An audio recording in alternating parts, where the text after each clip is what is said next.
are coming on the air tonight with breaking news out of New York, with a helicopter in just the last hour or so crashing into the Hudson River next to a super busy part of the city. We are live at the scene with what we know about those pulled out of the water and how this happened, plus what we expect to hear from New York City officials any minute. Then, after yesterday's relief rally, the nerves may be back for Wall Street. As the markets tick down on fears prices will tick up, where the trade war stands now and what the president's telling his cabinet late today. Then the massive manhunt on both sides of the border after the mission to capture an escaped murderer totally failed, where the search stands now. Plus, we'll show it to you here, a new video of the moment the wife of a Weezer star surrendered to cops after a wild standoff in her backyard. And the surprising way Beijing's biting back in the trade fight with the U.S., why it's creating a huge headache for Hollywood later in the show. Hey, I'm Hallie, and we are coming on the air with that breaking news. A deadly helicopter crash in New York City's Hudson River involving multiple people, we are told by officials, including apparently children. Want to show you a live shot here of what appears to be the rescue operation happening now. So this is the boat. The camera is on the shore. It has zoomed in here to show you, obviously, these first responders coming out. You can see some what appear to be some divers here, some other responders that have really converged here on the Hudson, just outside Manhattan, in Manhattan, really. There's some new video of us at the crash and the aftermath, too, with a warning. It is disturbing.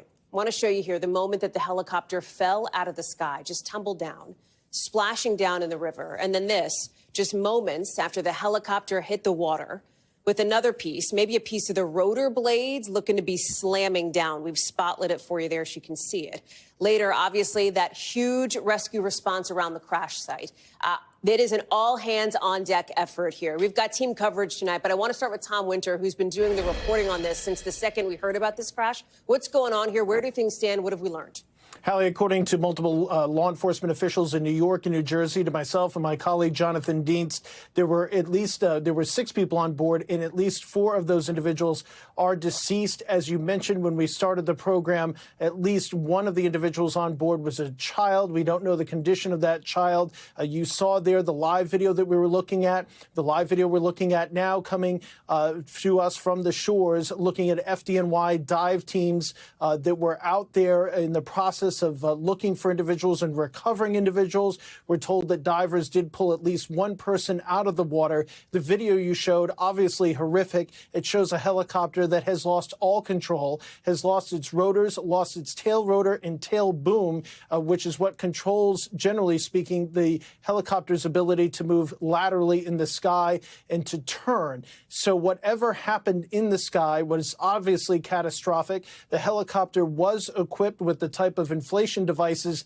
that are on the skids. That's the bottom part that touches the ground that could have been inflated if the pilot had the opportunity to be able to have this helicopter land on the water. We've seen that happen in the past. That's very standard for the types of helicopters that operate in this area. Speaking of the helicopters that operated in this area, we are told by the NTSB that it is a Bell 206 helicopter. That's very common for tourist helicopters, and at least initially that appears to have been this flight, a tourist-type flight. We see them all the time here in New York City, Hallie.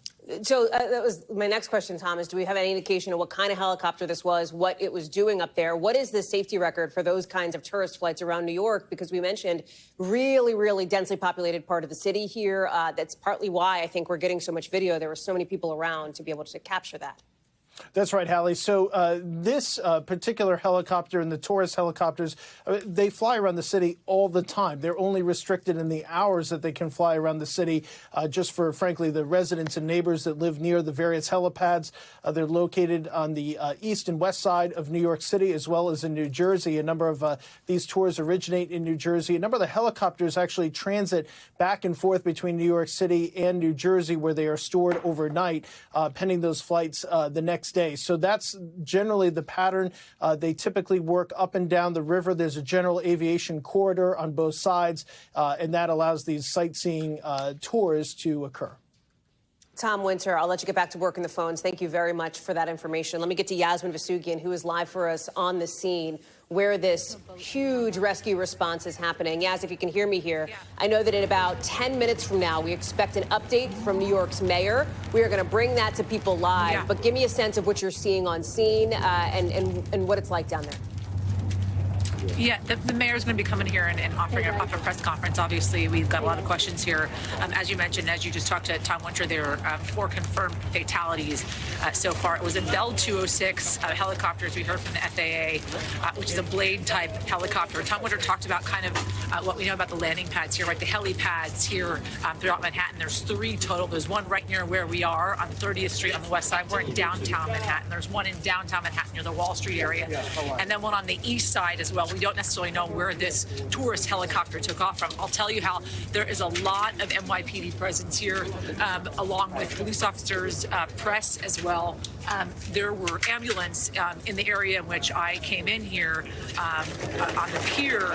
However, all of those gurneys are empty. A lot of the action is happening on the New Jersey side of the Hudson River, and it seems as if that is because this crash actually happened more closer to the New Jersey side at the other side of the Holland Tunnel than it did over here, hence why they are bringing the bodies, it seems, to the New Jersey side of this crash versus over here in Manhattan. Again, this thing is developing as we speak, and we're going to be hearing more from the mayor in just a moment or so, but nonetheless, certainly an incredibly tragic time here in downtown Manhattan.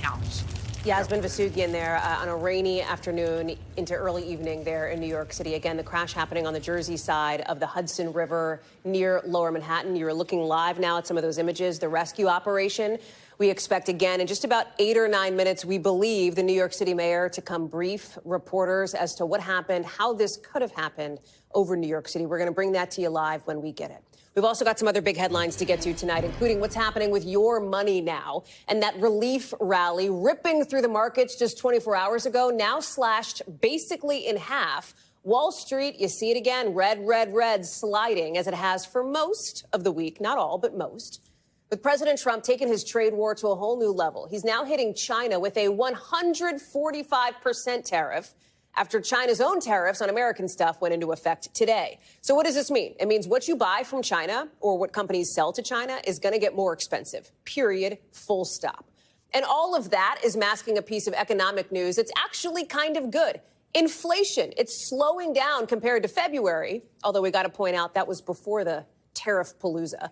And if there's any number we want you to take away from it, this whole situation, this whole piece of news, it's this one here. Yale's budget lab estimates that as tariffs stand right this second, the average household is going to pay $4,400 more this year. So just plan that into your monthly budget, $360 a month. Think about your money, your budget, whether you can afford that. So here's the questions we have now. Why did the president decide to change his mind? Our sources say it's more about bonds than stocks. Remember that separate market we broke down on this show that's not moving the way it should. Are there concerns about timing? Democrats think so, with new calls now to investigate allegations of insider trading. And what's the real market here? Is this snapback to the red a new reality so long as the tariffs are at play? Our team's getting into all of it here in D.C. and around the world, but I want to start with what it means for the cash that you spend and that you earn. Christine Romans is here to break it down. And Christine, it feels like the markets just kind of seem to remember, wait a second, actually 10% tariffs plus more on China and others are still kind of high here. Where does this go? You know, it's almost a game of perception, to be honest, because yesterday there was so much relief that the president wasn't putting the 46, the 49, the really big price tags on some of these countries that they forgot about the 10% that's on everything, and then the escalating trade war with China, 145% tariffs there. So that's where the reality kind of really sank in here. You've got big China import taxes. You've got big taxes on steel, aluminum, autos, and a bunch of stuff from Canada and Mexico, and 10% flat rate on just about everything. So a reminder, this is a new tariff world.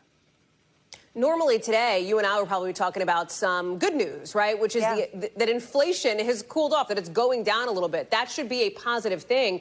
Instead, it's basically getting swallowed by all of these other things going on as it relates to the self-inflicted trade war here. What's under the hood of these numbers that's sticking out to you?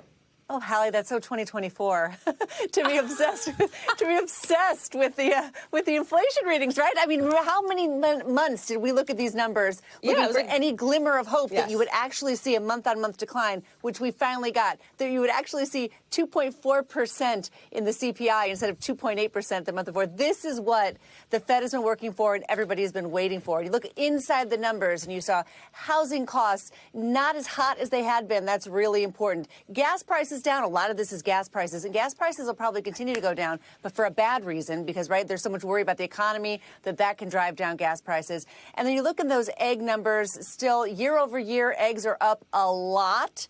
But more recently, as the president likes to point out, they have been moderating a little bit. So still watching the eggs there.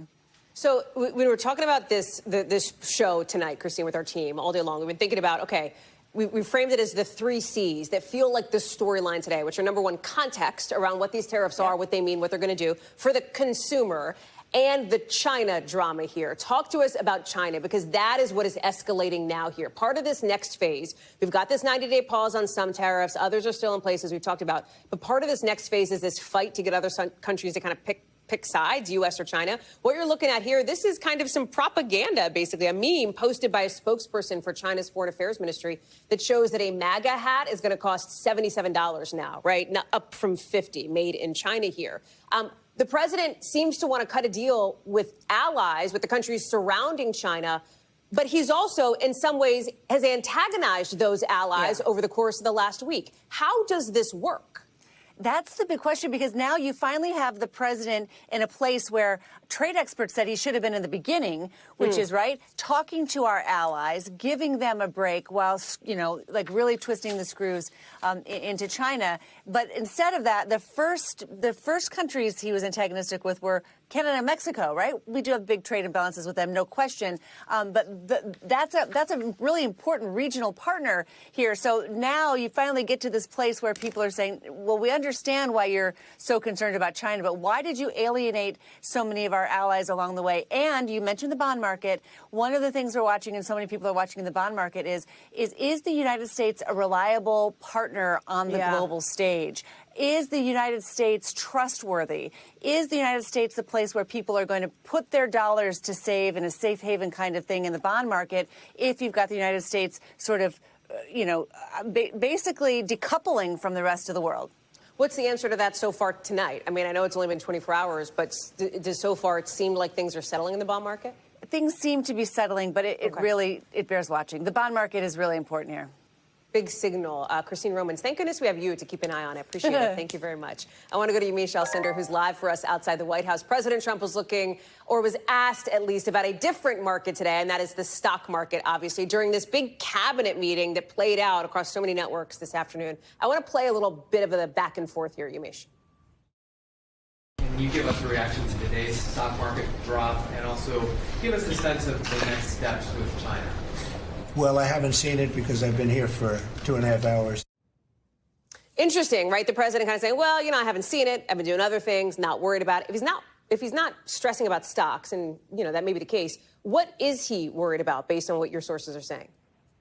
Well, it's a very interesting question, because we know that the White House has been sending mixed messagings when it comes to what the president's thinking about, and why even these pauses on these tariffs, minus, of course, the 10% baseline tariffs, why this reverse course happened. The president has been clear. As of yesterday, he said that he was hearing from business leaders, hearing from investors, feeling, quote, yippy, which also means feeling anxious and angry, or at least anxiety about what's going on. And the president decided, he said, to reverse course here. So I think the president is a bit worried about business leaders, is a bit worried about investors. And by the way, there's also all those millions of Americans who voted for the president who, yes, said he did want to have tariffs, but also promised to lower the cost of living for Americans. And when you have someone like Fed Chair Jerome Powell saying that these tariffs are going to make likely inflation worse, it, I think, does worry the president based on my sources. That being said, the president says he's full course, still going to continue to do this, still going to continue to negotiate, he says, with countries, but everything's flexible, Hallie.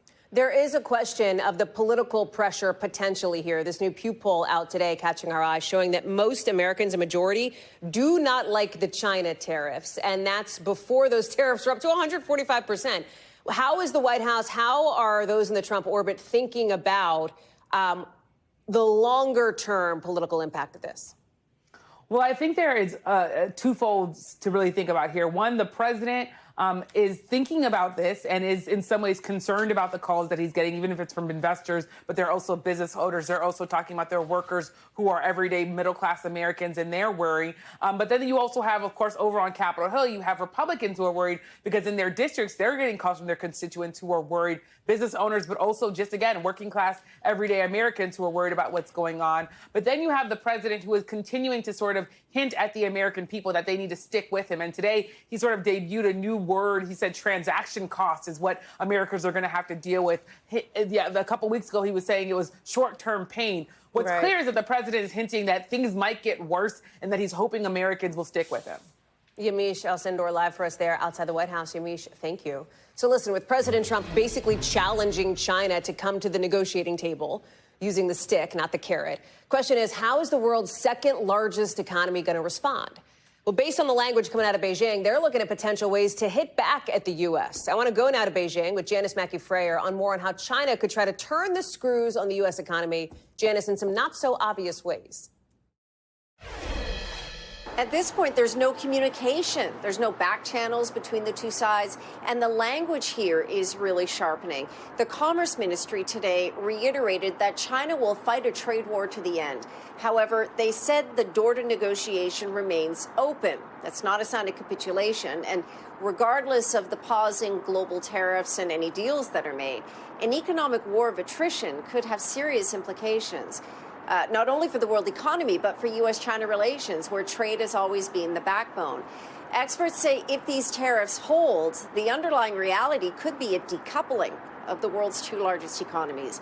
In the meantime, factories here that have helped power Chinese manufacturing to become the world's factory are going to begin to feel the impact of orders slowing down from the U.S. The government is promising measures to help. They've been shoring up the stock markets, and they're offering to help companies that have relied on the U.S. market to expand domestically. And Beijing has other tools it can use in retaliation beyond tariffs, like selling off U.S. Treasury bonds, restrictions on critical minerals, limiting pharmaceuticals, telling tour operators to cut tourism to U.S. cities. Today, China's film administration said it would reduce the number of Hollywood films that are going to be shown in the China market. President Trump has said that China wants to make a deal, but it doesn't know how. And so it seems to be a waiting game to see who blinks. Our thanks to Janice Mackey-Frayer for that.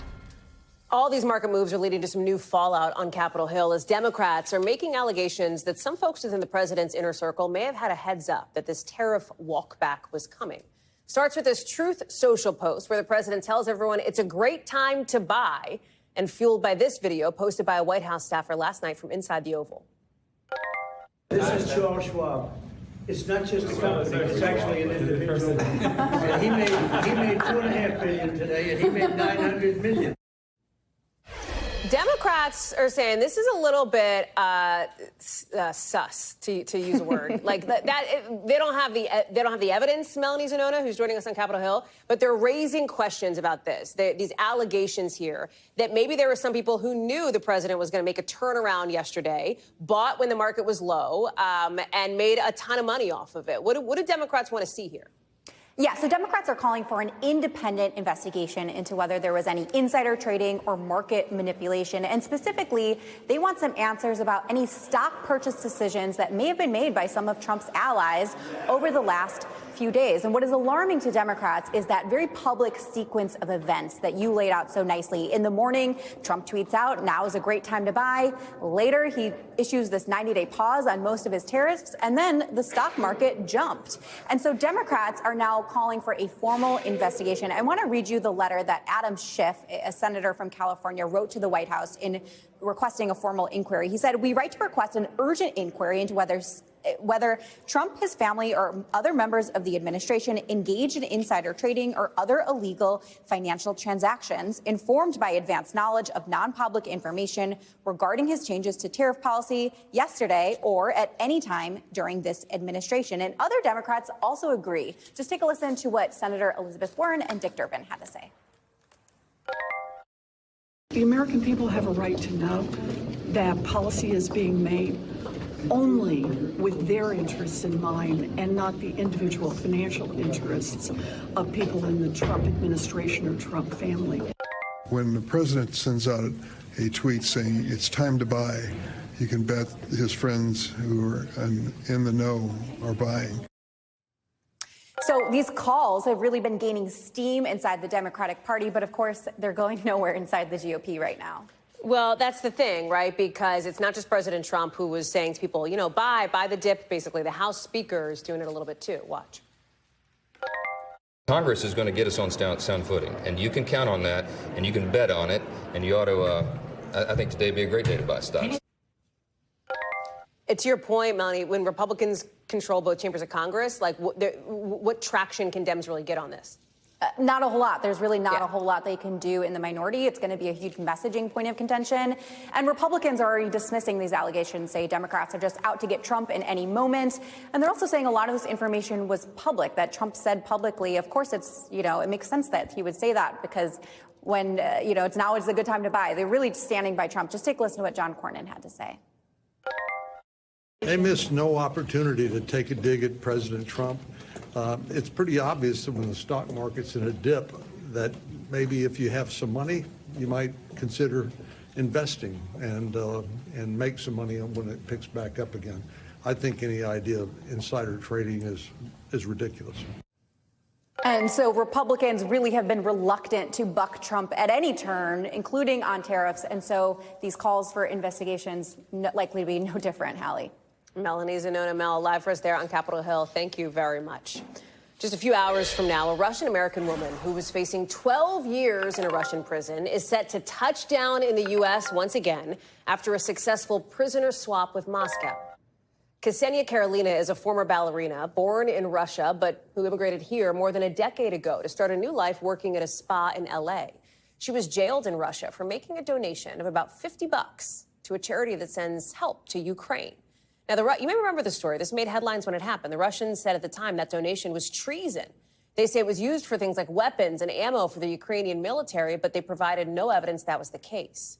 She was swapped, essentially, in this prisoner swap for a Russian man arrested a couple years ago for allegedly illegally exporting sensitive electronics back to Russia. This is only the latest in a line of swaps we've seen between the U.S. and Russia since the war started in Ukraine. Teacher Mark Fogel was freed almost exactly 2 months ago. Of course, you remember WNBA star Brittany Griner, who came home at the end of 2022. NBC's Kelly O'Donnell is following this one for us. This ballerina, I mean, she was facing more than a decade behind bars ahead of her for what Russia called treason here. Walk us through sort of like the details behind the scenes from the White House on how they got this together and why now. Well, certainly we have seen how instances like this are targets of opportunity for Russia on the front end. She was visiting her mother in Russia. She, as you pointed out, is an American citizen who has a dual Russian citizenship. And so when she was in the country, they were able to arrest her and then find out this information about the roughly $50 to the nonprofit that supported Ukraine. So what we know now is that through the president's relationship with Dana White, the head of the mixed martial arts fighting club, there was a connection made. This rose to the level of his attention with the new efforts to try to have a better relationship between the United States and Russia. The president sought some additional help in looking for a way to make a deal. And Marco Rubio, Secretary of State, was engaged in this, as was the CIA.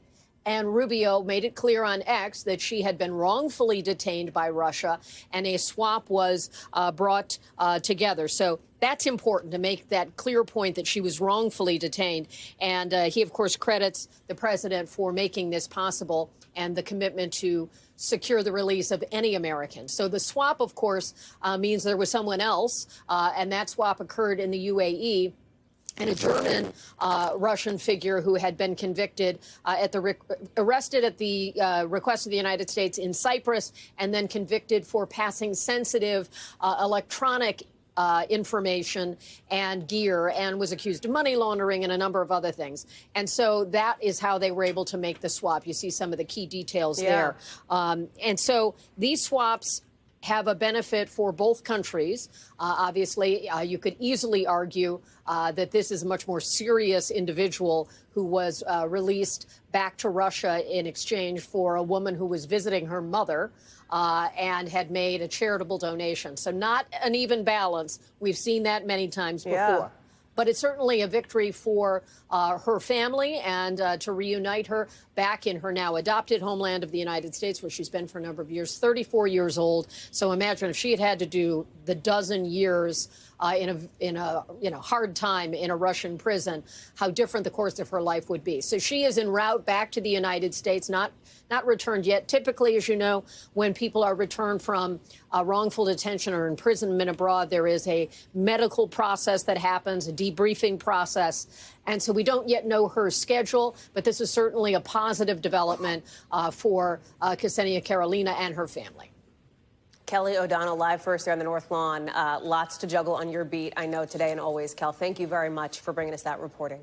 Also tonight, a really intense manhunt on both sides of the southern border after this joint operation to capture an escaped murderer went totally wrong, ending in a shootout that U.S. Marshals say killed a Mexican police commander. I want to show you some of the aftermath here. U.S. and Mexican police on the border city of Tijuana after trying to recapture this man, Cesar Hernandez, who police are still looking for. He escaped from a California courthouse back in December while serving an 80-year prison sentence for first-degree murder. Video captured that exact moment. There it is. You see Hernandez in the orange jumpsuit sprinting away from an officer. Officer raises up, chasing after him. He disappears, right? Escaped convict disappears. You now have this wild scene. NBC's Dana Griffin is following this for us out in L.A. Where does this stand? What happened here in this operation? Why did it go so wrong so quickly? That's a big question, Hallie. This is the international cat and mouse game that just doesn't seem to end. U.S. Marshals tell us that they were there assisting Mexican authorities with this sort of search for Hernandez. Not sure what went wrong, but gunshots erupted. This is in the town of Barcelona, Tijuana, the residential area of Barcelona in Tijuana.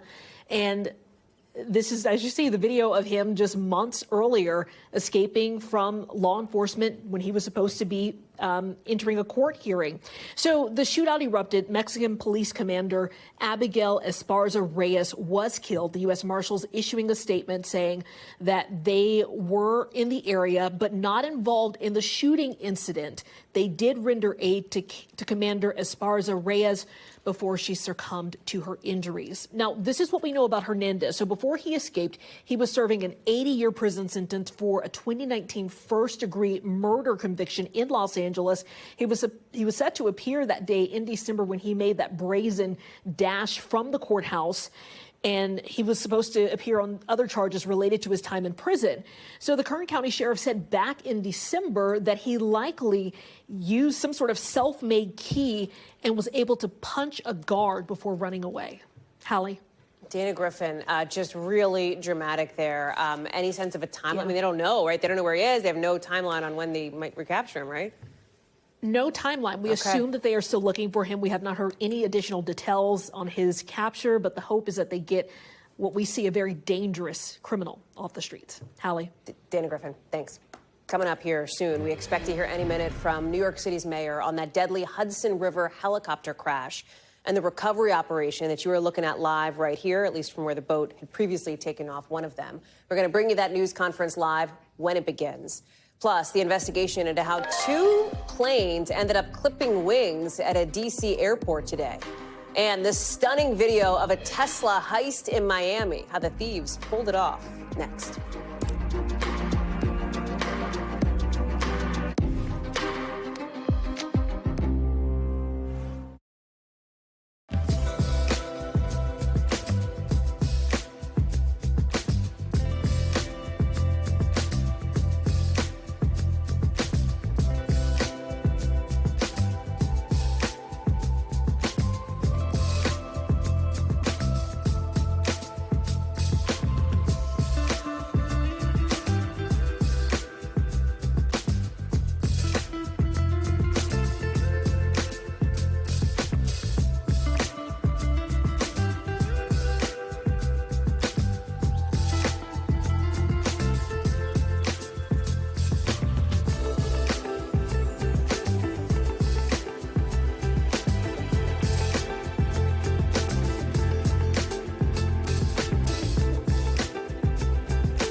What's the message that you're trying to get out to young people? Know what is in the drug supply. We've got important news this hour about your money. Mental health, big picture, why is it so tough right now? News for the generation of now is NBC News Now.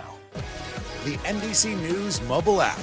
Get connected to your favorite news shows. For the top stories, breaking news, and live video, download the NBC News mobile app now.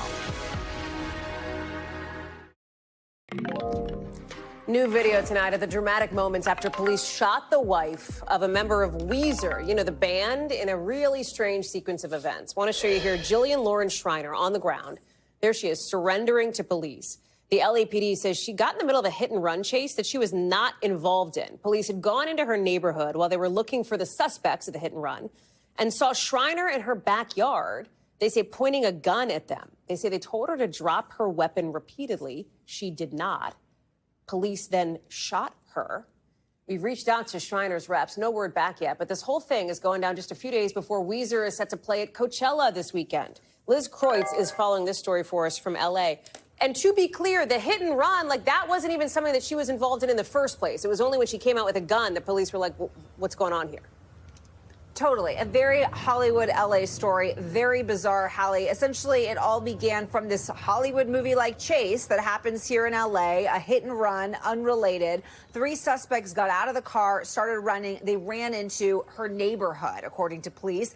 You can see some of them on some of the videos from shoppers. One of them ran into a yard. That is when police say Scott Schreiner's wife, Julian Schreiner, who's a best-selling author, that she emerged from her home wielding a gun and was pointing it there. And they tried to tell her to put it down. She wouldn't. So that is when police say one of the officers shot her in the shoulder. Thankfully, she's okay. She was treated for non-life-threatening injuries. After she was shot, police say she went inside the home. She then later emerged with a child and another woman. That is when she surrendered.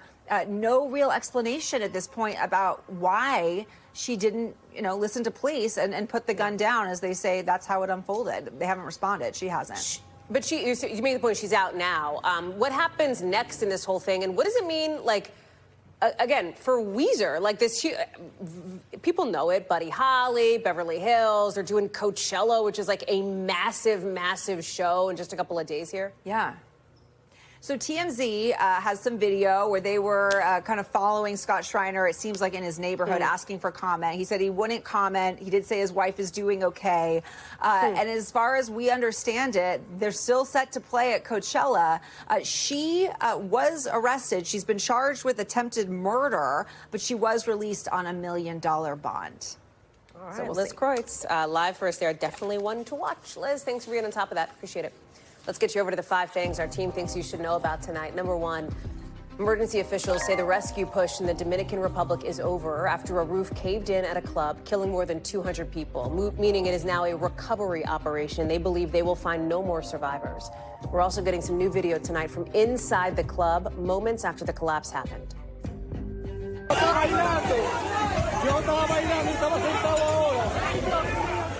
So all of that white dust you see there is basically debris from the roof. You can hear the commotion, people with flashlights trying to find their way out, others trying to guide the people around them. Nearly 200 people were rescued. Number 2, the FAA says it's now investigating after 2 American Airlines planes clipped wings at Reagan here in Washington. Fortunately, nobody was hurt. Interestingly, this being D.C., you had like half a dozen members of Congress on those flights, just happened to be passengers here. Remember, Reagan has obviously been in the spotlight previously. That is the location where back in January, or near where 67 people were killed when that American Eagle jet collided with a Black Hawk helicopter. Number 3, New College of Florida is now rescheduling controversial Russell Brand speaking event we told you about. Remember, last week, Brand was charged with rape and sex assault in the UK. He has denied the allegations. A school official says they'll welcome him back to speak under conditions that, in their words, allow for thoughtful and topical engagement. Number 4, a judge in L.A. is reportedly letting Sony take over the distribution of 2 iconic game shows, Wheel of Fortune and Jeopardy! It's a blow to CBS. Sony accused the company of not maximizing ad revenue. CBS says it's going to appeal and that today's ruling is only based on partial evidence. So we will see what happens with both Wheel and Jeopardy! Number 5, SNL is going across the pond pretty soon for an all-British version of the show. It's going to feature what they're calling a star-studded lineup of hosts and is set to premiere next year. Coming up here on this show, a family fighting for answers tonight after a man was found dead on a beach in the Bahamas. Why they're not buying what officials are telling them. Plus, the wild ride for a New Mexico couple kidnapped after helping the guy who turned out to become their abductor. We've got the dash cam video next.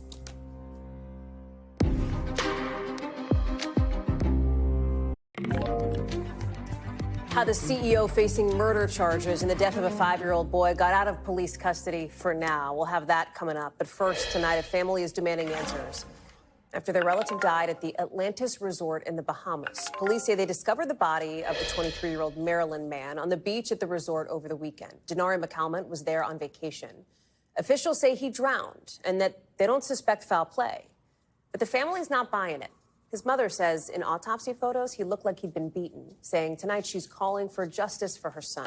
I want to bring in Kathy Park, who's been following the latest for us here. What are some of the new details here that are raising some of those questions in the eyes of the family?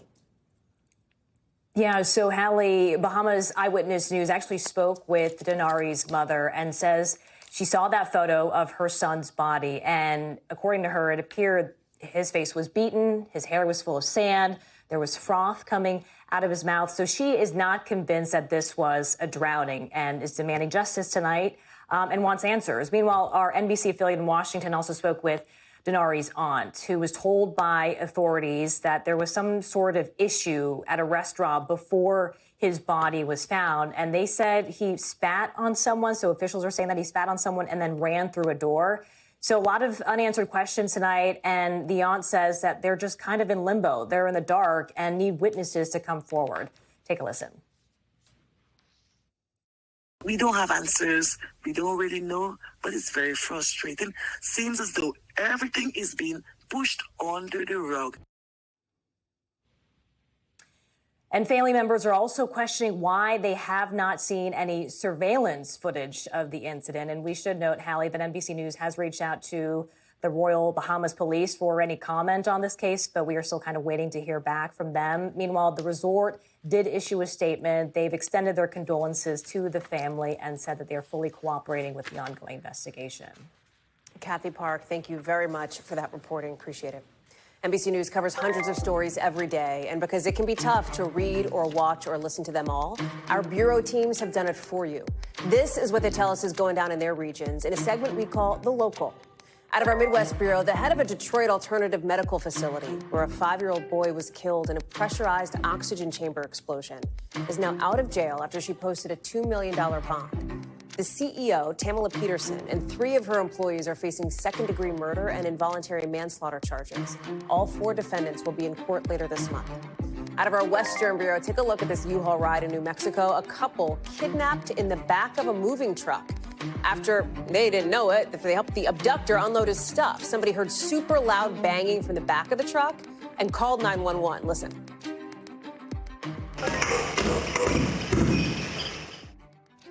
Police ended up chasing the U-Haul, even had to blow out the truck's tires before the driver surrendered.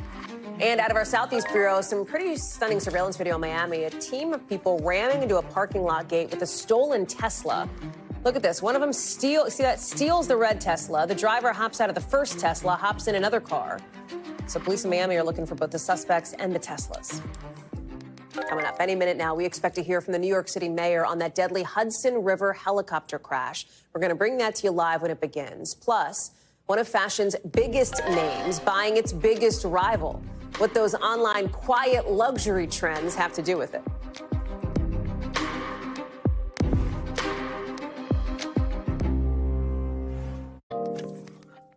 Tonight, Prada buying out their rival brand Versace in a $1.4 billion deal. And if you're wondering why should you care? Well, the timing of this is interesting. Research shows people are pulling back on luxury shopping, even with those quiet luxury trends, and tariffs could make that all the more complicated. Let me bring in Maya Eaglin now with more on this. So what's going on? Why are these companies coming together to create kind of like a big powerhouse, even when customers seem to be leaning out of luxury? Yeah, Hallie, it's interesting. This has been rumored to be happening since this past fall, actually. And we actually know that Versace was started in 1978 by Italian designer Gianni Versace. It's a brand known for its bold, bright colors, those haute couture fashion shows, some of those iconic looks like J-Lo's green jungle dress from the 2000 Grammys. And in 1997, Gianni was murdered, replaced by his sister Donatella to take over the brand of Prada. But recently, Versace's parent company, Capri, has seen a decline in revenue. It reported losing over $100 million in Q1, and fashion experts say it's due to the global economy. But, Hallie, I'm going to pass it back to you. Maya Eglin, thank you very much for that reporting. Appreciate it. Let's get you over now back to New York City, where we've got that breaking news. The New York City Mayor, Eric Adams, is briefing reporters now on the Hudson River crash. These are some of the officials you see here. We're going to listen in to what police have to say. You see one of those, the deputy mayor here. Let's listen in. I'm joining here today with Mayor Eric Adams, Deputy Mayor for Administration Camille Joseph Varlock, the Fire Commissioner Robert Tucker, the Police Commissioner Jessica Tisch, and the Emergency Management Commissioner Zach Iskel. We are here on the scene at Pier 40 on the west side of Manhattan, where earlier today a passenger helicopter crashed into the Hudson River. Our response was swift and coordinated. We have the FDNY, the NYPD, the Office of the Chief Medical Examiner here on the scene, assisting with rescue efforts. New York City Office of Emergency Management was coordinating efforts on the ground with our public safety agencies. As our state and federal partners, including the FAA, the Port Authority, and the United States Coast Guard, the National Transportation Safety Board, the U.S. Army Corps of Engineers, and our partner agencies in New Jersey. When an emergency like this happens and strikes, this team responds with expert speed and professionalism. I want to thank all of our brave first responders for assisting in the rescue efforts and the ongoing investigation into this tragedy. For more information, I would like to turn it over to Mayor Eric Adams.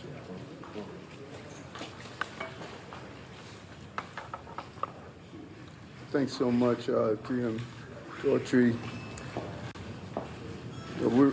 Our hearts go out to the family of those who were on board and all 6 who were on board of the helicopter.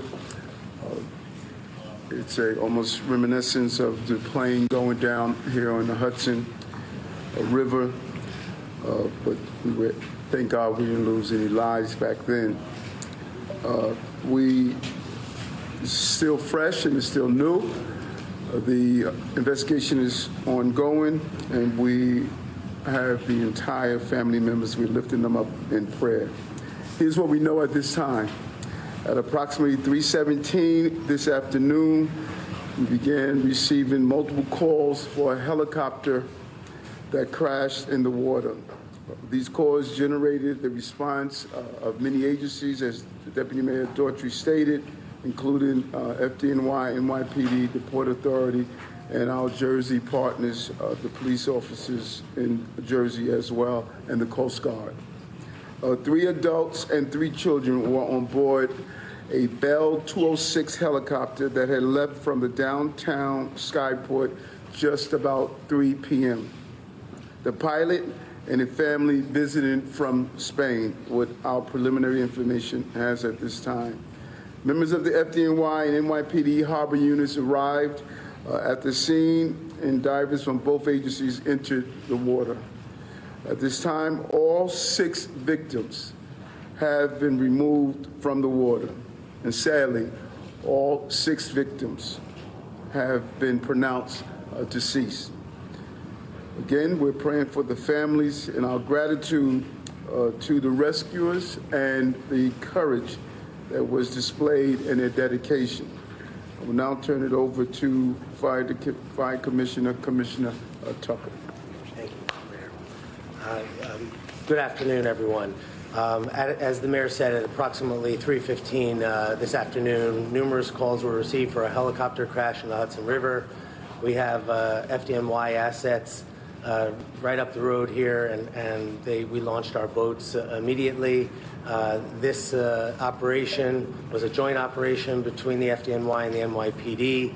Our rescue swimmers were in the water shortly after the call and recovered some of the victims. We worked very closely with the NYPD divers on this, and I think this tragic day does indicate just how the spirit of cooperation between the NYPD and the FDNY is alive on the streets and in the water. So thank you very much. Good afternoon. The mayor covered most of it, but perhaps I have a few details to add here. Obviously, this is an ongoing investigation, and all information that we'll provide is preliminary and subject to change. At approximately 3:17 this afternoon, multiple 911 calls started coming in reporting a helicopter crash in the Hudson River near the New Jersey coastline off the coast of River Drive in Hoboken. NYPD units from aviation, harbor, scuba, and patrol all responded, with our first units arriving at the site within minutes. Our NYPD divers entered the water along with rescue personnel from FDNY, Port Authority, and various New Jersey agencies. According to the manifest, aboard the helicopter were 6 people, 1 pilot, 2 adults, and 3 children. NYPD divers pulled 4 people from the crash site, and FDNY divers recovered an additional 2. Immediate life-saving measures were undertaken on the vessels at the scene, as well as the adjoining pier. 4 victims were pronounced dead on scene, and 2 more were removed to local area hospitals, where sadly both succumbed to their injuries. Names are being withheld at this time, pending family notification. Here is what we know about the flight, and this is based on flight tracking software. A Bell 206 helicopter flying for the tour company New York Helicopters took off from the downtown Manhattan heliport at 2:59 p.m. The aircraft flew south before turning to fly north along the Manhattan shoreline up the Hudson River. At 3:08 p.m., the helicopter reached the George Washington Bridge and then turned again to fly south along the New Jersey shoreline. Shortly thereafter, the aircraft lost control and hit the water just a few feet off the coast of Pier A Park in Hoboken. The cause of the crash is currently under investigation. All right. We have 2 questions. Go ahead. Can you give us the ages, please, of all the occupants? We don't have that information at this time, and we're holding it to a complete investigation. Go ahead. Could you tell us about the recovery? One at a time, please, Mark. Could you tell us about the recovery of the helicopter? Is the helicopter submerged in the water? How did divers find it? I'm sorry, Sam? How did divers find the helicopter? Is it submerged, and what happened now with the recovery? The helicopter hit the water, we believe, inverted, and it was the cabin piece was visible above the water. Mark, go ahead. Do you know why the family was in town? Was that vacation? No, still preliminary investigation. Jen? Any background on the pilot? Any past incidents with him before? Perhaps anything with the crash in the sand? This is still, as you see, this is fresh. All this is preliminary, and we're going to look into that. Time for 2 more. Go ahead. Do you have any idea of how old the helicopter was, the age of it? And also, we had witnesses telling us that the helicopter supposed to stop in midair, and there were pieces of the helicopter falling off before it actually hit the water. Have you heard of that? Do you know why? As part of this investigation? You have anything on? Yeah, I think the entire incident is under investigation by the NTSB and the FBI and obviously local authorities as well. Is that something though that you have seen, that you have heard witness accounts of? It's consistent with 911 calls and witness reports. Last question. Go ahead. I just wanted to ask the genders of the people that were on board, the children especially. Still an investigation. We want to be cautious about releasing any information until we're able to notify family members and the communication with the consulate. Yeah. And before we close, just lastly, when myself and Commissioner Tucker arrived on the Jersey side of the Hudson River, we were met by the first responders and they told us they did everything they can to try to save these victims. And you can see the trauma on their face. They did everything they can, and they wanted me to make sure that that I made that public. They really tried their hardest. So thank you. Yeah. Thank you all so much. Thank you.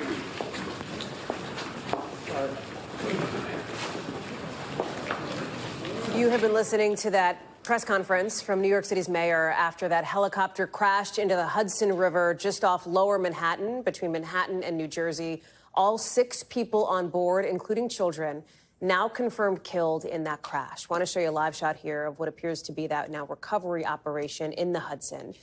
This has been obviously something that has captured the attention of so many people in New York City and beyond, given that this appeared to be, as officials say, a Bell helicopter with the family on board visiting from Spain. I want to go to Yasmin Vasugian, who is with us now live on scene. I believe she is with us. Tom Winter has also been covering this as well. And Tom, some critical details coming into us from officials there. That's right, Hallie. Let's start with the timeline. At 2:59 Eastern time today, this helicopter takes off from the Wall Street heliport. That's a very busy heliport here in New York City. I have personally taken off from there and landed on 4 or 5 separate occasions, just to give people a sense of how large that helicopter pad is, if you're not familiar with it. That's where the president arrives from JFK Airport when the president visits New York City, and those big Ospreys and the large Marine One helicopters, they land at that heliport.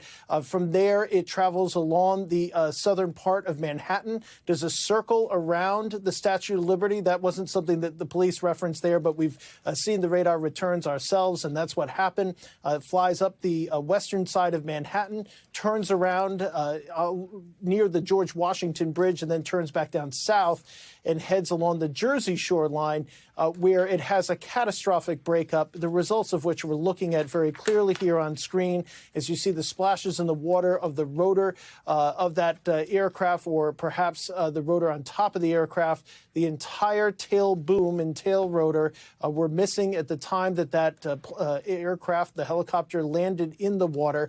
The details of what divers found on scene: they found 4 people deceased. 2 people were sent to hospitals where unfortunately they have died as a result of their injuries. 3 children, 2 adults, and a pilot, according to the NYPD and FDNY and the manifest. So again, divers recovered 6 individuals from the water. The Marine units of the NYPD and FDNY, those individuals were either taken to the hospital or pronounced there at the scene. You're looking at this image here. Those yellow things that you see there, Hallie, we referenced that earlier in the show. Those typically are inflated when if a helicopter has an engine failure. There is enough power typically left for the rotors to kind of spin freely and provide you a cushion to land in the river. It's called auto rotation, and the helicopter pilot can pull something and inflate those and land safely. That didn't happen. Tom Winter, thank you very much for that reporting. We're going to have much more coverage of what happened here and of this helicopter crash into the Hudson. We're going to sneak in a very quick commercial break. We'll be right back.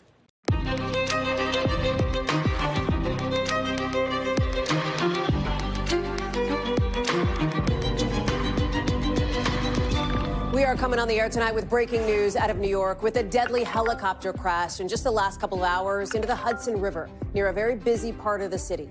We are live at the scene with new details we are just getting in from the mayor about what happened and where this investigation goes from here. Then, after yesterday's relief rally, the nerves may be back for the markets as Wall Street ticks down on fears prices will tick up, where the self-inflicted trade war stands now, and what the president's telling his cabinet late today. Then the massive manhunt on both sides of the border after the mission to capture an escaped murderer totally failed, where the search stands now.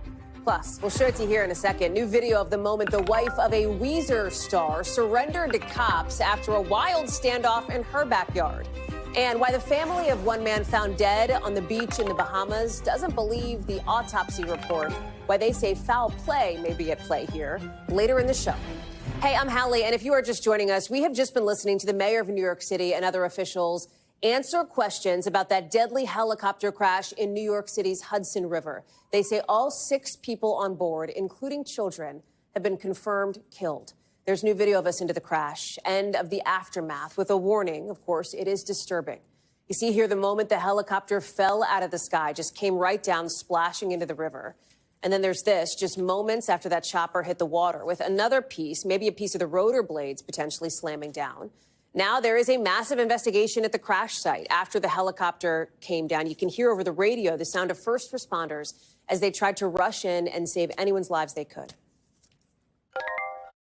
Be advised, we have a helicopter in the water, multiple live helicopters overhead, at least 4 Marine units, 2 ferries, conducting search operations for victims from the helicopter. It appears they have at least 1 victim removed on the FDNY boat. Performing CPR. We've got team coverage tonight. We'll get to NBC's Tom Winter in just a moment, but I want to start with Yasmin Vasugian, who's on the scene for us tonight. And Yasmin, we heard in just the last couple of minutes that this family that was killed was from Spain, I believe, right? Yeah, exactly right, Hal. We got a lot of details here now from just the mayor and the police commissioner as well, who held the press conference just a couple of minutes ago, standing where I'm standing right now. And we're getting a better view, obviously, of the crash site closer to the New Jersey side than the Manhattan side, where we are right now. As you mentioned, right, there were 6 people on board, including the pilot. 5 of them, though, were the passengers on board. All of them lost their lives. 4 of them were pulled from the water, were declared dead on the scene. 2 of them were brought to area hospitals and succumbed to their injuries at those hospitals. And as you mentioned, they said they were visiting from Spain. The reason why they were visiting, we don't know, as we asked that question of the mayor. However, they didn't have that information, considering that this investigation is ongoing. I'll tell you, Hal, from what we learned from the mayor's office, along with the police commissioner, this helicopter was in flight for about 20 to 25 minutes total from when it took off to when it actually crashed. And those 911 calls came in around 3:17 p.m. They said it took off from a downtown heliport, right? As I mentioned earlier, as we spoke in the last hour or so, there's 3 heliports. Excuse me, the last media here, so phone's going off, obviously. There's 3 heliports here in Manhattan, one near where I'm standing. There's one in downtown Manhattan near the Wall Street area, and then one on the east side as well. This helicopter actually took off from the downtown heliport in the Wall Street area. It turned south and then turned north and came up the Hudson River along the Manhattan coastline, going all the way up to the George Washington Bridge, which is up in the kind of the Inwood area, right in the 170s. So about a 6 to 7 mile flight, and then turning around near the George Washington Bridge, coming down the New Jersey coastline. And that is when actually that helicopter then subsequently crashed around 3:17 p.m. when those witness phone calls first started coming in. I also asked the mayor about what we had heard from some witness accounts as to how that helicopter went down. We've been talking to witnesses out here for the last few hours or so as we came to this site, who have kind of talked about how this thing crashed just immediately, as if the engine turned off, and there was parts of the helicopter, it seemed, that were coming off the helicopter before it crashed into the water. Let's take a listen to some of the witness accounts that we've got, and then we'll talk, Hal, on the other side.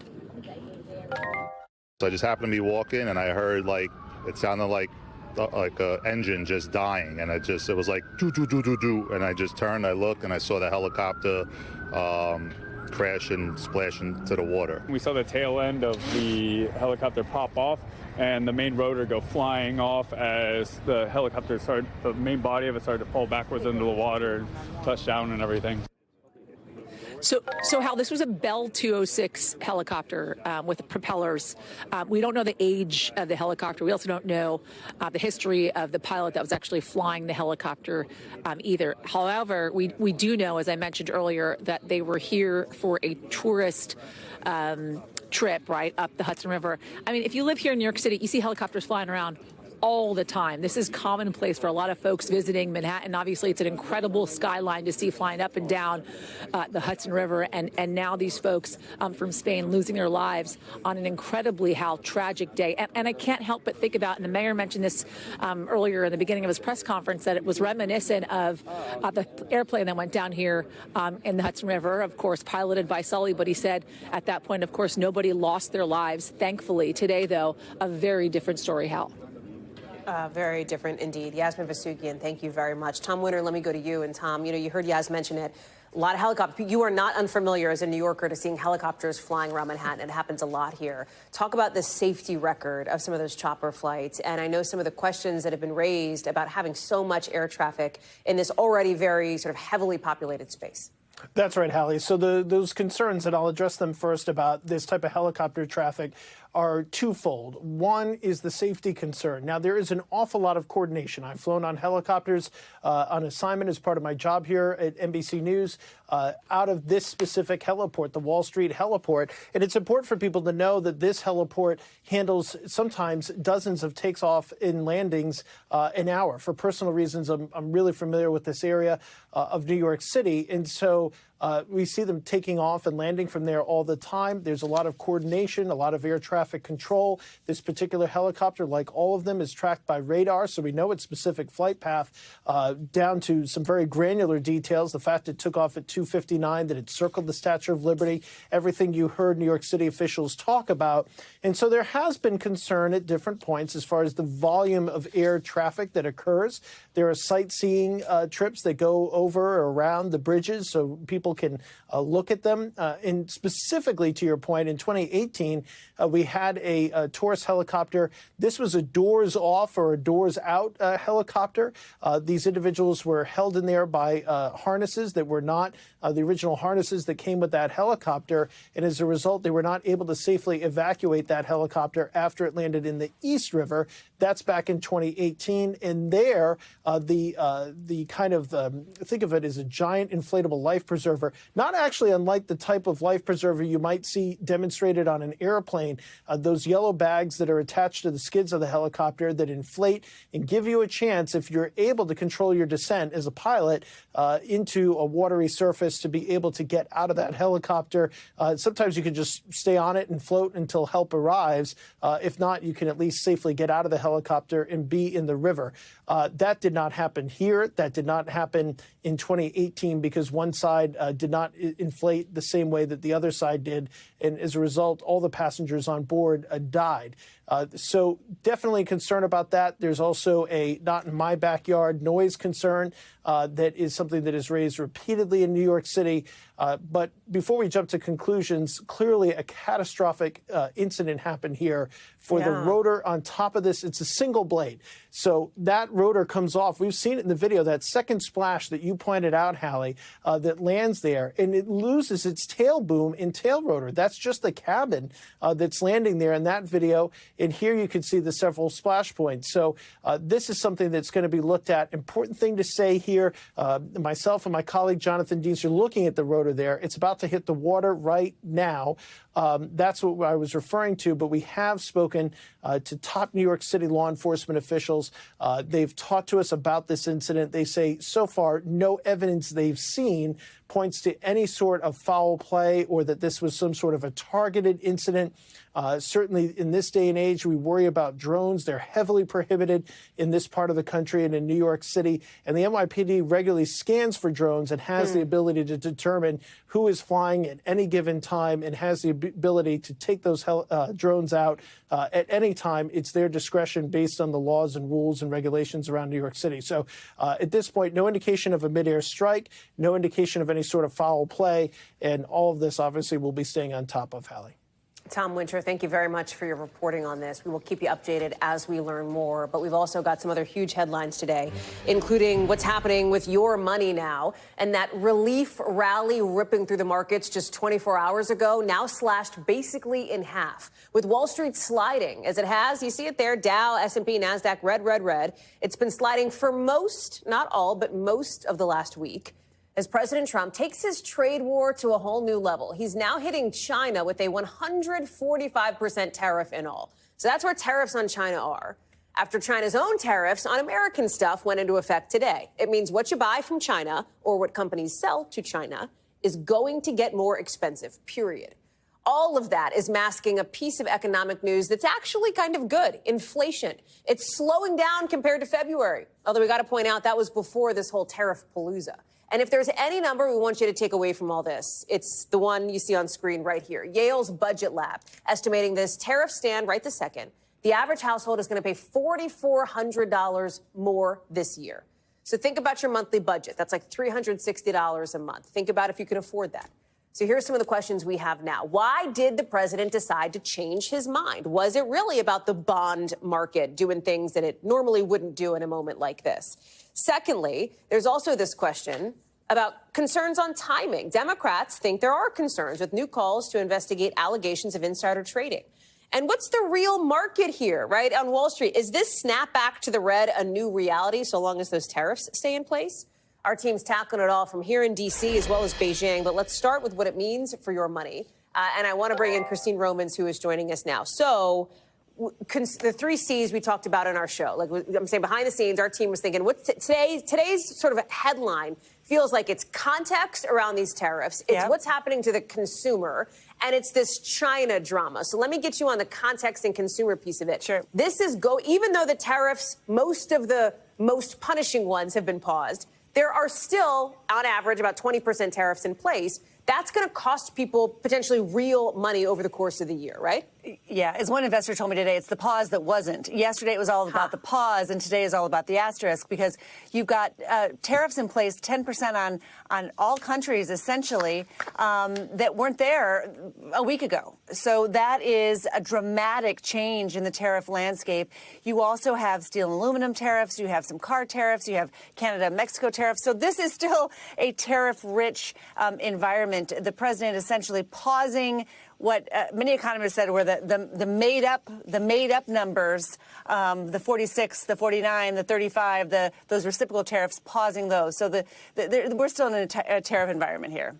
We also saw the markets go down again today, cutting into some of those gains that made it yesterday the 8th best day in S&P history. But there was a chart that caught our eye here that talked about the dates of similar historic gains. 6 of them came during the Great Depression, 2 during the Great Recession, and 1 during COVID-19, 1 at the start of World War II. Can we read anything into this, Christine, perhaps other than just to say, like, just because the markets go up for one day doesn't mean that that's the long-term trend? Like, how should we understand this moment? I mean, I think you understand this moment as you're living through history. I mean, that was just not an average day yesterday. To not.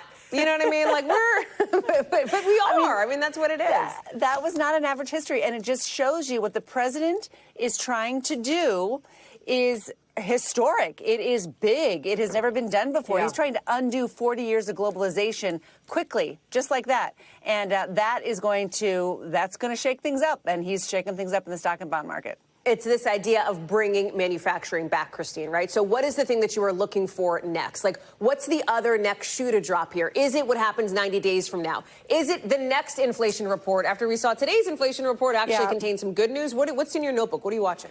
So I'm actually bracing for a lot of what they call headline risk, because if you've got dozens and dozens of countries and you've got a period of time now until July 9th to resolve this, and you've got the potential for leaks on both sides of progress being made or not being made, you've got, I mean, usually when you do trade deals, you do a lot of people, you know, the trade deals everybody hates now that are not cool anymore, that were really bad for America, and some of them were. But now he wants to do his individual, tailored, he said, bespoke trade deals with all these different countries. That just means there's a lot of risks for stocks to be disappointed or overexcited, and that means volatility for everyday investors.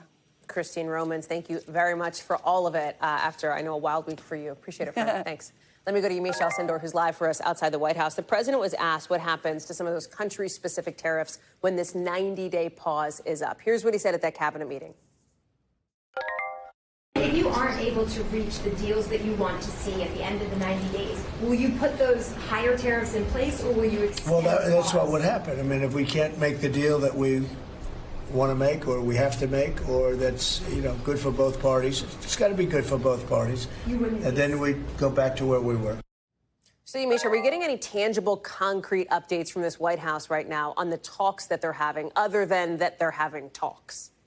It's a great question, and we're getting some things publicly, but also some things privately. Publicly, the president said today that he's negotiating with a number of countries, including specifically the European Union, and he was asked whether or not he was going country by country or dealing with it as a bloc. He said he was dealing with that as a bloc, so that's one on the record. But then I've been talking to White House officials who tell me a number of other countries have called, are having negotiations, and they include Vietnam, Cambodia, Poland, Israel. Of course, we know the Prime Minister, Benjamin Netanyahu, was at the White House earlier this week. So that's what we're hearing. That being said, it's all sort of fluid, right? The president is not making any sort of hard, fast rule. He's not saying, I'm definitely putting these tariffs back. He's also not saying that I'm going to roll these back or make them permanent. So all that he's saying really is that this is all going to be a big negotiation, and we're just going to see how things go, Hallie. You know, we talked about those, what we call internally here in our team, Yamiche, those 3 C's today, right? The context, the consumer piece of it, Then there's the China piece of it, because that is really where so much of, I think, the drama, if you want to call it that, is today and for the next who knows however long, with this back and forth here and this trade war escalating. Clearly, the president, there is a desire to cut a deal with China, but somebody is going to have to blink first, right? And President Trump doesn't want it to be him. Is it going to be Xi? It's a good question. Experts who know China better than me have said that President Xi is not someone who looks like he's going to blink. Also, when you just look at the messages coming out of China, they're saying, we're not going to move. We can do this. That being said, President Trump has sort of been hinting today that he feels like he's comfortable with this negotiation, with this trade war with China, this escalating trade war. He talked about his first term saying that he made billions of dollars, that it was better inflation because of what he was doing with China. Take a listen to some more of what he said. We think we're in very good shape. We think we're doing very well. Again, there'll be a transition cost and transition problems, but in the end, it's going to be a beautiful thing. Now, if you listen closely, the transition cost, that's to me a new word that the president is using to hint at the fact that things could get worse. Before, he was saying there could be some short-term pain. He's essentially telling Americans things are going to get worse and please stick with me. That, of course, is the consumer part of that. I also have to just remind people that all of this, even though it's sort of not as maybe as important in some people's mind as trade, the TikTok deal is continuing to be tied to all of this. When you talk about China, there's not only the tariffs negotiations, but my sources tell me the TikTok deal that they say was close to being done, that will not get done at all if this tariff situation with China does not get resolved, Hallie. Yet another wrinkle. Yamiche, thank you very much for that. Appreciate it. Let's stick on this whole China discussion here, because as you've got President Trump essentially challenging China to come to the negotiating table using the stick, not the carrot. Question is, how is the world's second largest economy going to respond? You look at the language coming out of Beijing, they are looking at ways to potentially hit back at the U.S., as our Janice Mackey-Frayer explains, how China could try to turn the screws on the U.S. economy in some not-so-obvious ways. At this point, there's no communication. There's no back channels between the two sides, and the language here is really sharpening. The Commerce Ministry today reiterated that China will fight a trade war to the end. However, they said the door to negotiation remains open. That's not a sign of capitulation, and regardless of the pausing global tariffs and any deals that are made, an economic war of attrition could have serious implications. Not only for the world economy, but for U.S.-China relations, where trade has always been the backbone. Experts say if these tariffs hold, the underlying reality could be a decoupling of the world's two largest economies. In the meantime, factories here that have helped power Chinese manufacturing to become the world's factory are going to begin to feel the impact of orders slowing down from the U.S. The government is promising measures to help. They've been shoring up the stock markets, and they're offering to help companies that have relied on the U.S. market to expand domestically. And Beijing has other tools it can use in retaliation beyond tariffs, like selling off U.S. Treasury bonds, restrictions on critical minerals, limiting pharmaceuticals, telling tour operators to cut tourism to U.S. cities. Today, China's film administration said it would reduce the number of Hollywood films that are going to be shown in the China market. President Trump has said that China wants to make a deal, but it doesn't know how. And so it seems to be a waiting game to see who blinks. Well, thanks to Janice Mackey-Frayer for that. All of these market moves are leading to some new fallout over on Capitol Hill, as Democrats make the allegations that some people inside the president's circle may have had a heads up this tariff walkback was coming and profited off it. Dems are pointing to things like this post on Truth Social from President Trump yesterday, early in the morning, relatively early, where he says to people, hey, great time to buy. And then they're also looking at this video posted by a White House staffer from inside the Oval Office last night. It's not just a company, it's actually an individual. And he made $2.5 billion today, and he made $900 million. Democrats say, hey, that raises some questions of insider trading. I want to go to Melanie Zanona, who's live for us on Capitol Hill, that maybe somebody who had a heads up and who knew the markets would like the president's walk back, like bought when it was low, made a ton of money when it got high. Democrats have no, at least not that they've presented evidence to back this up, but they do want to spur some kind of investigation here, right? Yeah, they've been calling for independent investigations into whether there was any insider trading or market manipulation. And this has really become a focal point of the Democratic messaging over these past few days. House Minority Leader Hakeem Jeffries made this a huge part of his press conference this morning. And then there was a Senator, Adam Schiff of California, who actually wrote a letter, a formal letter to the White House requesting an investigation into what were the stock decisions and purchases that were made by some of Trump's allies over these last few days. And what Democrats are really alarmed by here is the public sequence of events that you laid out, Hallie. Trump tweeted in the morning that now is a good time to buy. Later that afternoon, he announces this huge 90-day pause on tariffs, and that created a huge jump in the stock market. Now, Democrats don't have a lot of power to force any investigations, of course, because they're in the minority, but they are going to ramp up this messaging in the days ahead, especially because a huge part of their messaging was already going to be that the Trump administration wants to enrich his wealthy billionaire donors and allies and take away money from the rich by cutting things like Medicaid and food stamps. So this kind of all fits neatly into that messaging, and I expect we're going to see a lot more of it going forward. So that's interesting, Mel, this whole idea that Democrats see it as fitting into this, the president's trying to enrich his friends, et cetera, because you've also got progressive lawmaker Congresswoman Alexandria Ocasio-Cortez saying she can't wait to see the stocks bought by members of Congress when they're required to disclose it, calling for a trading ban on the Hill. But Democrats had a chance to go down that road and didn't, right? Yeah, that's right. And actually, this bill to try to ban members from trading stocks, this has been in the bloodstream for a while, and it has support from Republicans and Democrats. It's created some sort of odd bedfellows at times in Congress, including, I believe it was Matt Gaetz and AOC who were teaming up on this, two people you don't normally see agreeing on a lot of issues. The problem was that there was a lot of reluctance at the top among the leadership, and that's why it never got done. It really did start to pick up steam, if you remember, after the COVID-19 pandemic, when it was revealed that there was several senators who were making some trades and stock trades that ended up benefiting them. At the same time, they were receiving classified briefings before the public was made aware of the breadth of the pandemic. So it did gain steam at that point. It has not gone anywhere since. We'll see whether that changes, but I'm very skeptical given that Republicans are in control of both chambers right now, Hallie. Melanie Zanona live for us there on Capitol Hill. Mel, thank you very much for that. Appreciate it. Also tonight, just a few hours from now, and we understand it's going to happen right around 10 o'clock Eastern, we are expecting to see a Russian-American woman who was facing 12 years behind bars in Russia touch down here in the U.S. after a successful prisoner swap with Moscow. You saw the shot, the image, the photograph from the plane there.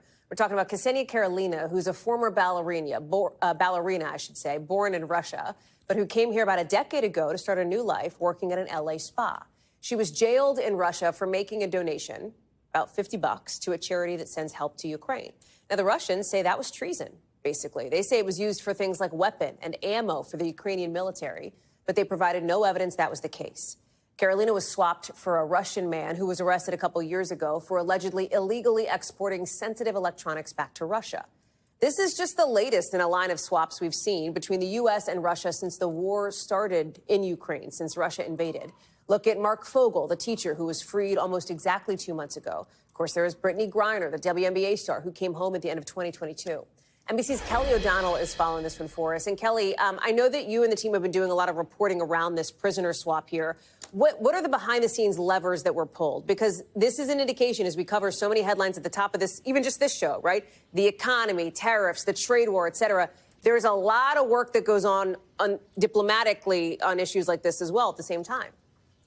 And often there are conversations about a given detained American, in this case, the ballerina who is a dual citizen, that have been a part of past conversations when others have been returned to the United States, whether it's been the journalist like Evan Gerskovich or the teacher Mark Fogel. Often there are conversations, and when these deals are reached, it's sort of a calibration on both sides of how many Americans can the U.S. obtain and how many people of interest for the other side can they get. So it's often a long-running thing. In this instance, the president talked about what is a more unusual pathway to freedom for Ksenia Karelina, and that is it was brought to his attention, or at least refreshed to his attention, by a friend of the president, Dana White, who is the CEO of the IFC, the fighting entertainment conglomerate and apparently had some connection to Carolina's family. Awareness, again, pulling a string, using that connection. And the president was able, because of a renewed relationship with Russia, to make this happen. The president talked about it today during his cabinet session with reporters, and here's how he described it. Dana White called me and he said it's the friend or the relationship of one of the fighters for UFC or one of the fighters. And Dana's an incredible guy, and we spoke to President Putin about it, and they made a deal. They released the young ballerina. She's 34 years old. She was visiting her mother in Russia. That's when she was able to be grabbed by Russia and detained for more than a year, 12 years on her sentence. The exchange is for someone the United States had in custody, a German-Russian national who had been accused of passing what was considered microelectronics that support military weaponry and also money laundering, some serious crimes. And again, the real imbalance in terms of the nature of these two individuals. But there he is now being returned with a stop in the UAE, able to be returned to Russia. So this is certainly a positive for the president, for his administration. Marco Rubio said that this came about because of the strength of the relationship that President Trump has with Russia today, and it's certainly very good news for her family. As you mentioned, she will be arriving in Washington somewhere around 10 o'clock tonight is what we understand. And then there's usually a series of medical exams and debriefing that goes on as a part of the reentry into freedom and her life back here in the United States. Kelly O'Donnell live for us there on the North Lawn. Kelly, thank you for the breakdown on that tonight. Appreciate it. Also tonight, a really intense manhunt on both sides of the border after a joint operation to capture an escaped murderer went totally wrong, ending in a shootout that U.S. Marshals say killed a Mexican police commander. Look at some of the aftermath here. You had U.S. and Mexican police in the border city of Tijuana after trying to recapture this man, Cesar Hernandez, who police are still looking for. He escaped from a California courthouse back in December while serving an 80-year prison sentence for first-degree murder. That was actually captured on video. Look at this. Hernandez is far away on the grass there in the orange jumpsuit. See him running, running, running. You got the guard, an officer running, running, running too. He disappeared. Hernandez did. And NBC's Dana Griffin is following this for us out in L.A. But then police maybe, I guess, had a lead or something. Why were American police in Tijuana in the first place? What happened? How did this go so wrong? Well, Hallie, according to the California Department of Corrections, there was some sort of joint operation between U.S. and Mexican authorities. They claimed they were rounding up several fugitives in Mexico. We reached out to the U.S. Marshal Service, and they are not confirming those specific details, but they did release a statement saying that they were in the vicinity. They were not involved in the shooting, but they also go on to say that they helped render aid to Commander Esparza Reyes, the police commander who was killed in this shootout. It's unclear if this was a home, a residential area. We believe it to be. Somehow the guns were involved and this Mexican police commander was killed. Now, before he escaped back in December, Cesar Hernandez was serving an 80-year prison sentence for a 2019 first-degree conviction in Los Angeles. He was set to appear that day on new charges from his time in prison, which included manufacturing a weapon and possessing drugs while in prison. And even at the time, the Kern County Sheriff's Office said that the now 35-year-old likely used a self-made key and punched a guard before running free. So you've got the first escape in December, this second escape, even though you have a heavy law enforcement presence, it begs to question, what kind of guy are we dealing with here? He's been able to escape custody several times, and obviously law enforcement probably very frustrated at this point. Hallie? Are they going to keep looking for him in Tijuana? That's what we assume. It's unlikely that he has crossed the border back into the U.S., but they have not given us any additional details on where he may be. There's some social media video out there floating around that we have not been able to confirm, showing a guy that looks like him. So we're working hard to get those details confirmed, and hopefully they catch him soon. Hallie? Dana Griffin, thank you very much for that reporting. Appreciate it. Much more to come here on the show, including the standoff between police and the wife of a rock star, why she's now being accused of attempted murder just days before Weezer hits Coachella. Plus, the big sale of two of the biggest game shows ever, what the future of Wheel of Fortune and Jeopardy may be. Next.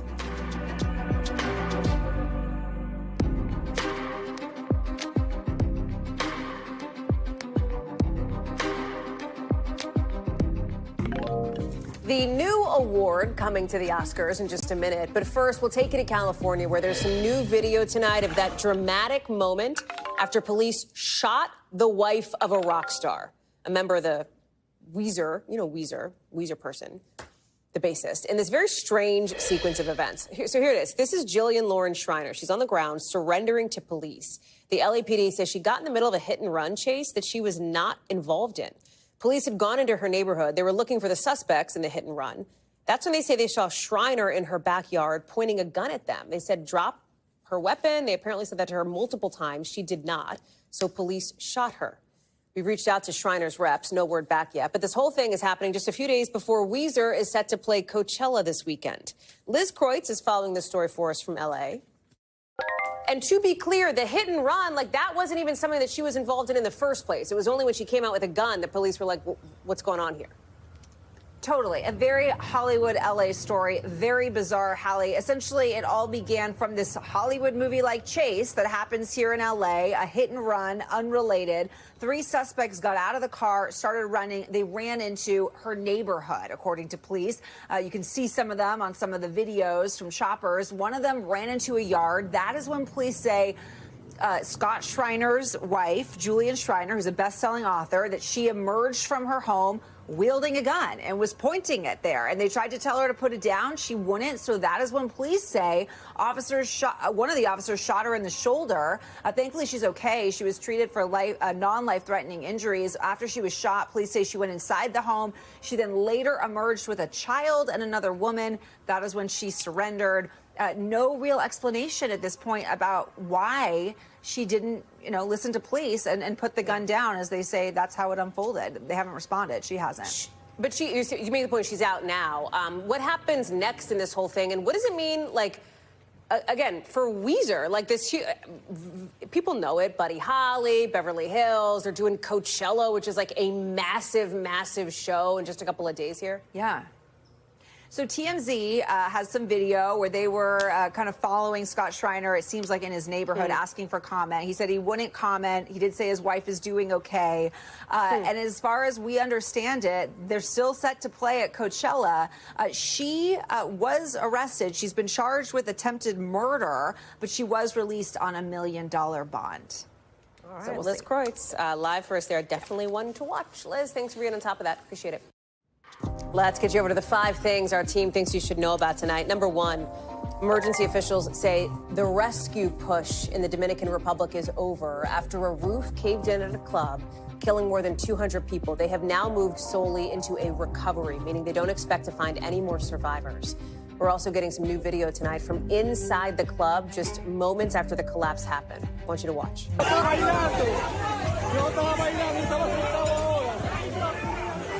So you can hear all the commotion, and that white dust you see there, the stuff that looks like snow, that's debris from the roof after it collapsed. People with flashlights trying to find their way out, others trying to guide the people around them. Nearly 200 people have been rescued. Number 2, more than 150 Chinese nationals are fighting for Russia in Ukraine, according to the Ukrainian president. Volodymyr Zelensky calling the potential involvement a major escalation. Chinese officials deny those allegations. Number 3, New College of Florida is now rescheduling that controversial Russell Brand speaking event we told you about.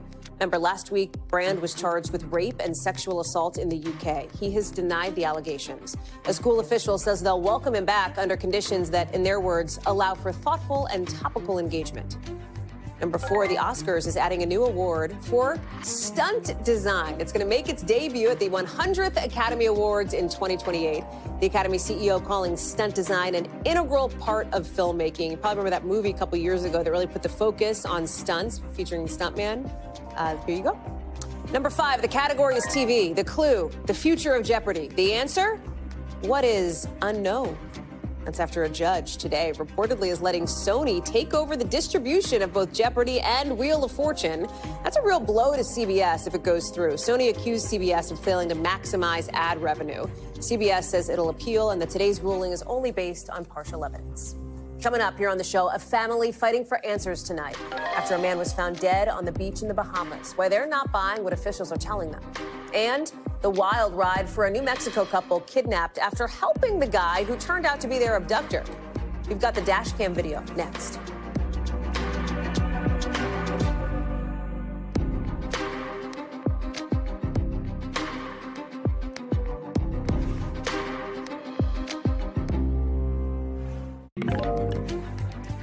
Now, the CEO facing murder charges in the death of a 5-year-old boy got out of police custody for now. We'll have that coming up. But first, tonight, a family is demanding answers after their relative died at the Atlantis Resort in the Bahamas. Police say they discovered the body of the 23-year-old Maryland man on the beach at the resort over the weekend. Denari McCalmont was there on vacation. Officials say he drowned and that they don't suspect foul play. But the family's not buying it. His mother says in autopsy photos, he looked like he'd been beaten, saying tonight she's calling for justice for her son. I want to bring in Kathy Park, who's been following the latest for us here. What are some of the new details here that are raising some of those questions in the eyes of the family? Yeah, so Hallie, Bahamas Eyewitness News actually spoke with Denari's mother and says she saw that photo of her son's body. And according to her, it appeared his face was beaten, his hair was full of sand, there was froth coming out of his mouth. So she is not convinced that this was a drowning and is demanding justice tonight and wants answers. Meanwhile, our NBC affiliate in Washington also spoke with Denari's aunt, who was told by authorities that there was some sort of issue at a restaurant before his body was found. And they said he spat on someone. So officials are saying that he spat on someone and then ran through a door. So a lot of unanswered questions tonight. And the aunt says that they're just kind of in limbo. They're in the dark and need witnesses to come forward. Take a listen. We don't have answers. We don't really know, but it's very frustrating. Seems as though everything is being pushed under the rug.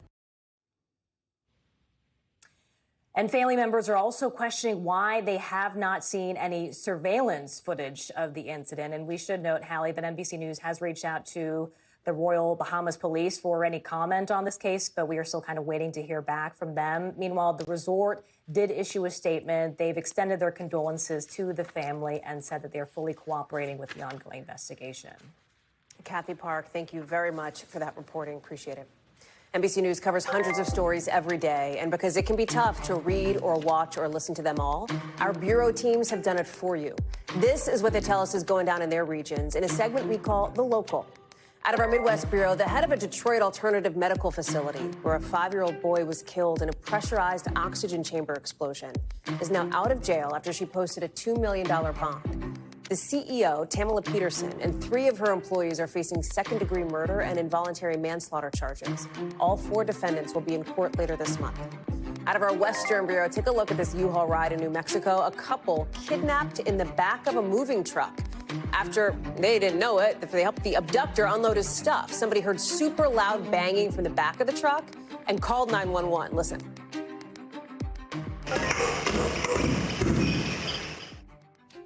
Police ended up chasing the U-Haul, even had to blow out the truck's tires before the driver surrendered. And out of our Southeast Bureau, some pretty stunning surveillance video in Miami. A team of people ramming into a parking lot gate with a stolen Tesla. Look at this. One of them steals the red Tesla. The driver hops out of the first Tesla, hops in another car. So police in Miami are looking for both the suspects and the Teslas. Coming up, one of fashion's biggest names buying its biggest rival. What those online quiet luxury trends have to do with it.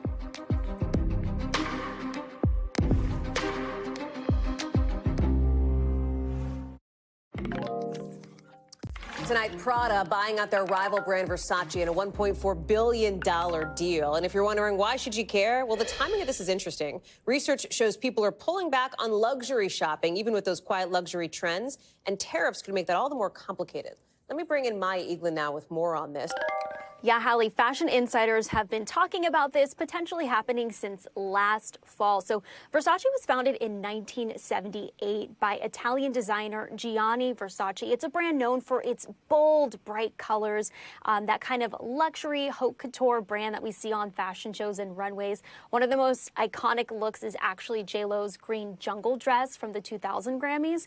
And in 1997, the brand had a tragedy. Gianni was actually murdered outside of his home, and his younger sister, Donatella Versace, took over the brand.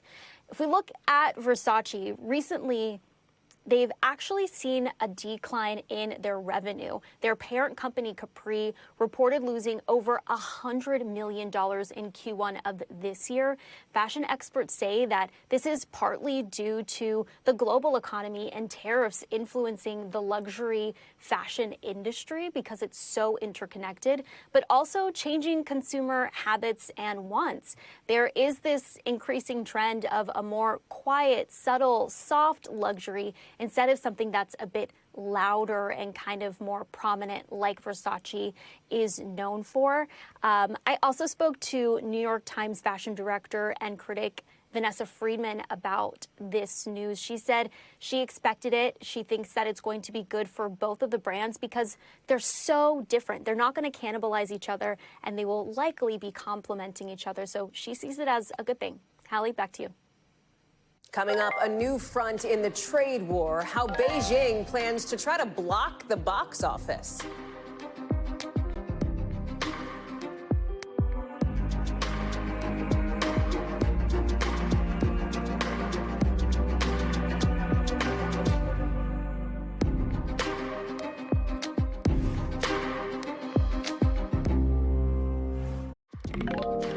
Back to our top story now, that pressure campaign between the U.S. and China to see who's going to blink first on this trade war that keeps ramping up.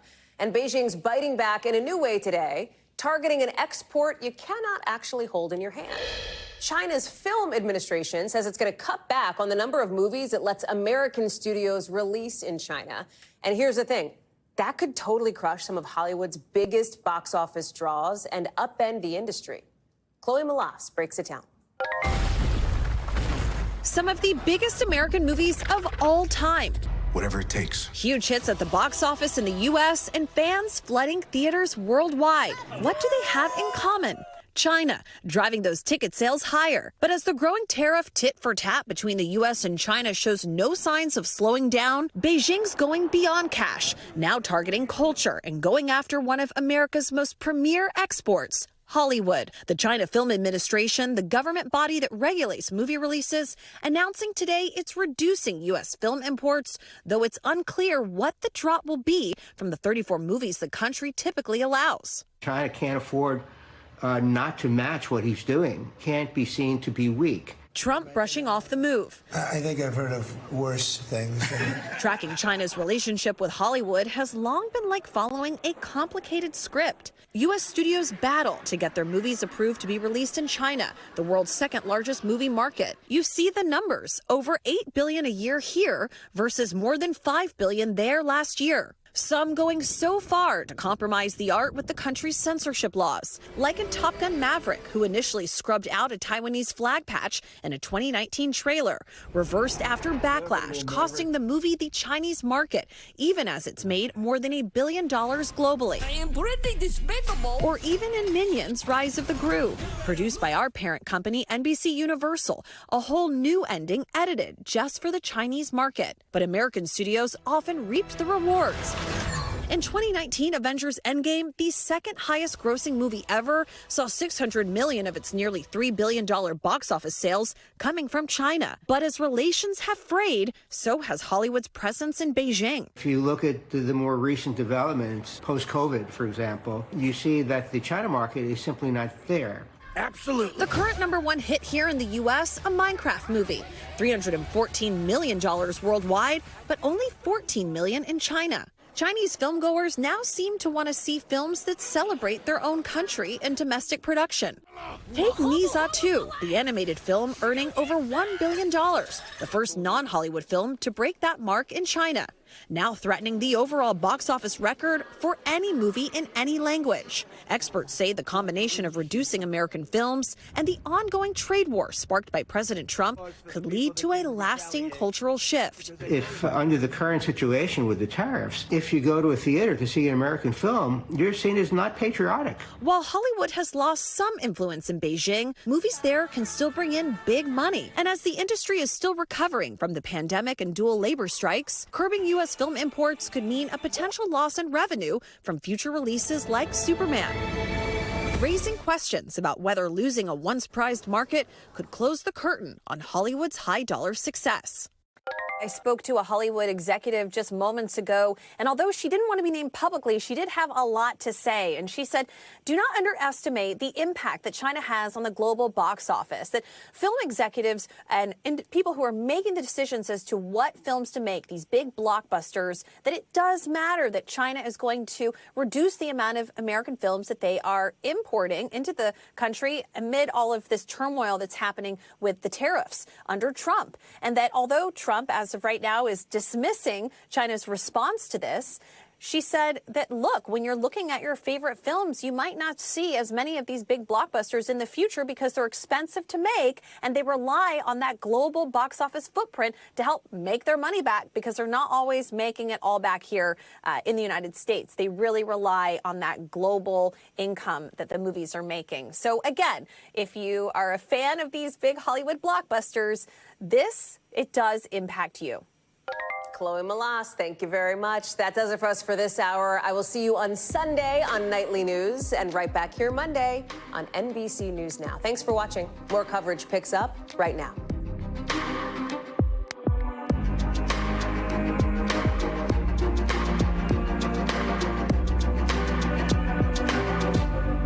Thanks for watching. Stay updated about breaking news and top stories on the NBC News app or follow us on social media.